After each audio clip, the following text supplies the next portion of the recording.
Hey guys, my name is Rodney Sanon. I'm a cartoonist, illustrator, and designer.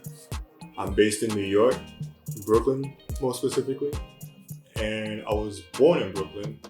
I grew up in Haiti, and I was born in 1982. If you don't know, Haiti is a very inspired in art, especially painting and just a lot of colors and a lot of like mythology and stuff. So it was always in line in terms of like what I always liked, because I used to watch TV and see cartoons from Japan and America too. So it was always something in my life. The first person that inspired me to draw was my older brother, and when I was in elementary school. Growing up in Haiti, I used to look up to how he draws and everything. But eventually he quit, so, but I kept drawing. It's something like Haitians say, "Shai palu," which basically means like a burden is not heavy. So, you wouldn't say that in English, it wouldn't make any sense, but in Creole, everybody understands that means that, if you have people with you, the burden won't be so heavy. So Shai palu is something that it's almost like a solidarity thing that they use. I mean, you're growing up in a Caribbean family, like everybody in Caribbean will tell you, like, art is not the thing, they want you to inspire to be. Art is respected, but, they always want you to do, doctor, lawyer, whatever. Quite a few comic book artists inspired me. Joe Mandarera, Jim Lee, these guys, before they really just blew up, and I think Jim Lee's running DC Comics now.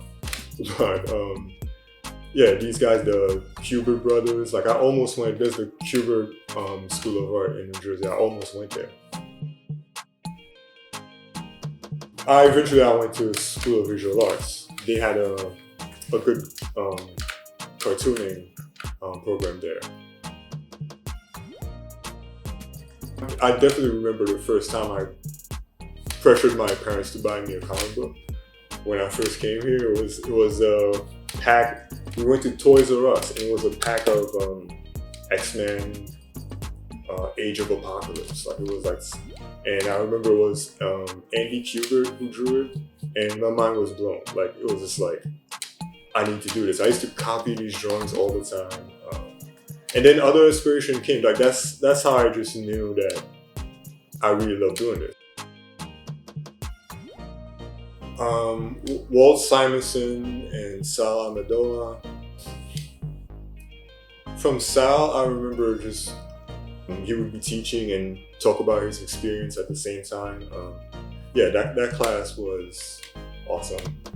And Walt was my fourth year portfolio class teacher. Yeah, he's an old school guy again. He's been drawing, anything from Thor and all these books from way back. Yeah, when you see these guys just bring their original pages and you're looking at, oh my god, kind of stuff. And he was a little bit tough on us too. So, because sometimes some art teachers can be very hands-off and stuff, but he was really this is not that good. Take that down. Do it over and stuff. So, but a lot of the stuff that he says kind of stuck with me. Yes, I teach after school. I teach art after school to elementary, sometimes kindergarten. Teaching young kids, I thought I was not going to be able to do it. But what I like about it is you also learn about yourself as an artist. Because I remember the first time, one of the kids, just innocently, hey, how did you draw this face? I was like, oh, sure. So all you do is this, and that. And then I just realized, man, look at how many steps I skip when I draw like that. So it's I had to think about, okay, how do I actually do this? And then it just helps you break down what do you do exactly. And so I know they're learning something, but at the same time, I'm learning something. Like if a hurricane passed right through the street right now, like I'm not gonna be drawing hurricanes for the next month. You know what I mean? Like it's not direct like that. Like I internalize it and let my conscience come up with how it affects it. You know, sometimes I do something literal. I've done some political cartoon stuff. I should try to be a little bit less literal or less preachy. I have no problem doing work that directly responds to something like that. At the end of the day, that's what art does. You know, when I joined, I started experimenting more. You know, I picked up my watercoloring again, for example.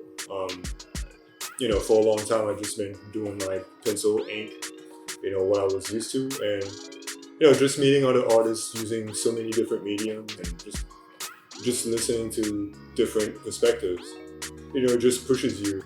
I remember I've met this guy, I don't remember his name, but he had a portfolio, he brought his portfolio once to a drink and draw. And he had all these colored stuff, and I asked him, I was like, "Oh, this is watercolor?" He's like, "No, these are markers." And I'm like, "Wow, like you can get that with markers." And he told me, "Yeah, this is the kind of markers I use, etc., etc." And so to this day, I still use markers. You can see me update on my Instagram, Rodney SSSS. That's 4 S's in Creole, like. Somebody's doing SSSS, like that's a old saying somebody that just moves around. 4 S's.